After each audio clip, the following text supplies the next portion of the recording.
In this video, we will be covering key investing terms like assets, liabilities, net worth, cash flow, and much more.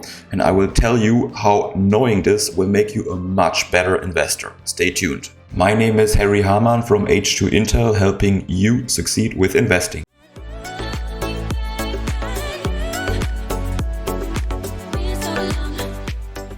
In my opinion, investing is much easier than most people think. Most people think it's very complicated, complex, requires a lot of math, and I'm here to tell you it's much easier than you think and everyone can do it. And I will show it to you directly by explaining some key investing terms to you in this video. So let's dive right into the slide, and here we see key investing terms, starting with assets and liabilities and net worth on the left side. So we see here the assets, liabilities, and net worth. Now let's start with an asset. So what you see here on the left hand side, this is called a balance sheet. You do the same thing for companies to just make the accounting, and you can do this exact same thing. So basically you do the same thing that a company does. You write down the assets, liabilities, and the equity or net worth, and you as a natural person can do the exact same thing, and you will profit a lot by writing all of this down at the beginning of the year and the end of the year. Now let's start with assets. What is an asset? An asset is something that will put money or income or cash flow in your pocket every day, week, month, year. So it's a productive asset that makes you richer, lets you grow your wealth over time. So it's a very positive thing. And examples of assets can be cash, bonds, crypto assets, public stocks, real estate. In the case of real estate, you get rent from the tenant that puts cash in your pocket every month. In the case of stocks, you have maybe dividend payments, you have appreciation of the assets in stocks and real estate, the same thing. And in bonds, you also get interest payments. Cash, of course, does not pay you right now, but in the past, of course, you got some interest as well. So these are productive assets. That's what you want to acquire as an investor, are productive assets that puts cash in your pocket reliably. So now we go to the other side, the liabilities now. Liabilities, generally speaking, are bad. You should avoid them at all costs, because most people, they acquire a car or their iPhone or their laptop or whatever on a loan. So a liability is nothing else than a loan, simple loan, that's it. And most liabilities you should stay away from, because they will make you poorer over time and cause a lot of headaches. And getting rid of the liabilities is a great step to growing your wealth over time and becoming a better investor. But there's one exception, and that is real estate. So real estate, you need to know how real estate exactly works. We can explain this in a later video, but usually you don't pay 100% of your own capital to acquire the real estate. So you get a loan from the bank, can be 70% of the asset value, of the house value, apartment value, you loan from the bank, and the rest you pay yourself directly. So that is an intelligent liability in the case of real estate, if you structure it right. So this is the only exception, and it's a good thing to use debt or a loan or a liability in real estate, okay? So that's the only thing you should have there. Now, if we go to the net worth, so here if the assets, for example, we have 10,000 euro cash. If we had here some other assets, we add them all up at the beginning and the end of the year, and at the end we get a sum, and the sum is just added up all assets, 10,000 euro in this case. Now liabilities, in this case we don't have any, and net worth is nothing else than your equity. So this is your wealth that you have basically, because now how does it work? It's basically net worth is nothing else than the equity, and net worth or equity, it's the same thing, it's assets minus liabilities. So you calculate the assets 10,000, you deduct the liabilities, which is 0. So in this case, it's just 0. If you had liabilities of 5,000, or let's say 8,000, or let's say you have had liabilities of 9,000, then you see, although you have assets of 10,000, you only have a net worth of 1,000. So that is important, because this is loaned money, the liabilities. And the assets, even if it's, for example, real estate is illiquid, so it's not so easy to sell. Very easy to sell is, for example, crypto assets, for example, can be very liquid. So liquidity means you can sell the asset very quickly with minimal cost. So it's the ease of selling assets that is liquidity. And in the case of real estate, you can do it, of course, but it could take you maybe some months. And if you want to sell more quickly, of course, you have to reduce price maybe. Okay, so that is the equity, and the whole game here is you increase the assets as an investor, you reduce the liabilities, or in the case of real estate, you can use liabilities, it's okay, because it can boost returns. And this will get your net worth, or your equity, or your wealth, it's all the same thing, will get it up, okay? Now, this is the balance sheet, what we call in companies the balance sheet, and you can track this for yourself. So as you can see, these are just a couple of numbers. It's not rocket science. It's very easy, okay? So basically the left-hand side tells you what you own and what your wealth is, okay? At a point in time. Now, if we go to the right side, then we have, usually in companies, you have an income statement and a cash flow statement or something like this. Here we have simplified this a little bit. And let's call this an income statement, but it also shows you the cash flows, okay? So what we have here is basically two things. Instead of the asset, we have here the income. And instead of the liabilities, we have expenses. And instead of the net worth, we have just the net income or net cash flow, okay? So the income, let's go there at the beginning. Here we see we have cash flow of our job income. Let's say our job income is 50,000 euro per year, pre-tax. And now in this case, this person has no cash flow by assets because he does not own assets. This is what most people are doing. They are not owning assets. They have just an income, which is good, but they do not own assets. And therefore, you cannot generate if you don't have assets. So if you have nothing here on this side, then those assets, if you don't have assets, you cannot have a cash flow, and you can also not have an appreciation in the value of the assets. So we see here already there are two distinctions, cash flow and appreciation. So if this person had assets, let's say it had some public stocks, then you can have cash flow by dividends of those public stocks, and you can have an appreciation in the value of the stocks. If the company produces more profits, usually the stock prices will also rise.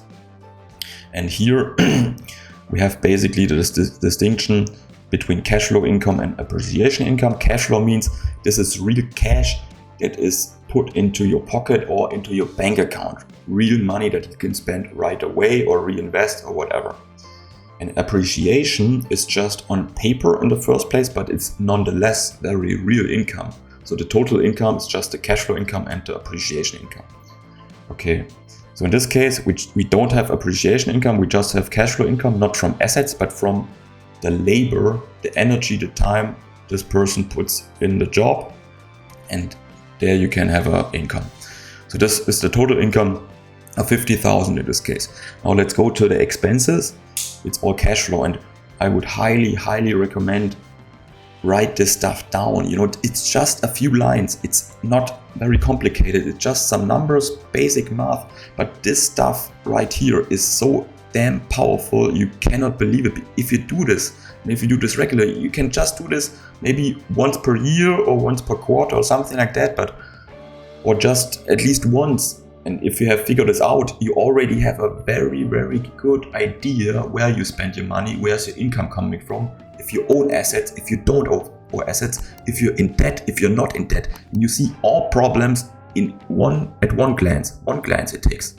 And from that, you already know what to optimize, because if you see everything in an easy way on one glance, you can increase the quality of your lives much better. Trust me, this is really the case. So let's go to the expenses. So here we have some assumptions. For everyone this is different, but just plug in some numbers. And even if you don't know the expense item for sure, make just a guess. Because if you just make the guess, you will still have a really good idea about the rough number.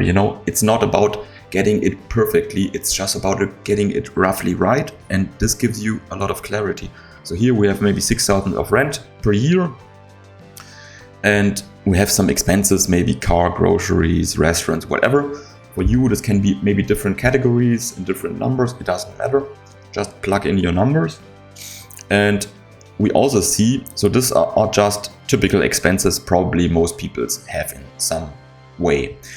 And another interesting item, it's also an expense, and it's very important to understand that this is an expense. It's not only the living cost we have, it's also the taxes we pay.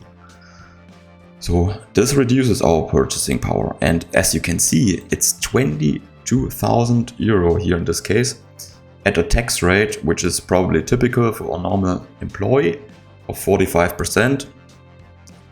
Can be different, of course, but as you can see, you do not have the 50,000 euro. You only have the 50 minus the 22. So it's much less. And as we can see, this expense item, taxes, is very high, and that's why all investors obsess about optimizing taxes, because they know it's a big expense. And by optimizing and reducing this, they can increase their net income very much. And if you have more net income, you can buy more assets. Okay, so in this case, if we add all of this up, we end up with cash flow expenses, living expenses plus taxes of 37,000 euro. And in this case, we assume we don't have any assets. So assets cannot only go up in value, this is called appreciation, but they can go down in value. Real estate can go up in price or down, and this is appreciation, or let's call it depreciation. And so we have those expenses of 37,000 and the total income of 50,000. So if we subtract the expenses from the total income, we are left with a total net income. And as we said, income can be on paper, or it can be, that is, for example, through appreciation, or it can be a cash flow, which is real cash in the bank account that you have access to right away. In this case, all of the income, net income that we have, is net cash flow, because we just have the job income, and that is directly cash flow from your employer into your bank account. So of course it is cash flow. And so what are the lessons here? So first of all, the summary here is you need to know as an investor what are assets, what are liabilities and net worth, what is income, what is expenses, what is net income, what is the difference in income between a cash flow income and an appreciation income. And if you make, so for example, if you write down your assets, liabilities and net worth at the beginning and end of the year, this is all you need to do. Your income is for the current year, okay? This is for the total year, and your expenses as well. And this gives you the current picture where you at. This tells you everything financially that you need to know. And the important thing is to now understand for yourself. You can apply this right away. Right now you can do this. Apply it and see where are your gaps, where are your problem points, and everyone has some. And I see a lot and talk to a lot of people that I help, and some have really a spending problem, and they spend stuff, they spend so much money on useless things. Do you really need this new shiny car, this new laptop, this new iPhone, the latest version? Will it really make your life better? Or is it better to live a little bit more simplistic, a little bit more minimalistic, and cut out those expenses right away and use that money in an intelligent way and buy the assets, because the assets, and in later videos, we will talk about some numbers, because if you own some assets here and you create cash flow on your income and also appreciation income, then those numbers will not be zero, they will be positive. And even if the numbers at the beginning are not very high, when you start out, still, even at the beginning, they will contribute quite well to your income. And actually, if you do it right and if you have the know-how and system, even at the beginning, you can make substantial cash flow and appreciation comparison to your job income. So it's not small potatoes, it can add up quite quickly. And then you maybe don't have 50,000 of income, maybe you have 60 or 70,000 of income, and this is possible. And this is, think about it, a typical raise is maybe 10%. So you go from 50 to 55 in income. Yeah, great. But if you reduce your expenses, buy the assets, produce the cash flow and appreciation, you maybe don't go from 50 to 55, maybe you go now to 60, 65, 70. And now we're talking, you understand. This is very powerful stuff. And if you do this systematically, those numbers will go up. And the next thing is, now if you produce here some cash flow and appreciation of assets, they are taxed completely different than your job income at 45%, because the assets are taxed maybe at 30 or 20%, and you are left with much more money at the end of the day. And this is why I truly believe everyone needs to be an investor, because at the end of the day, you want to have a lot of purchasing power.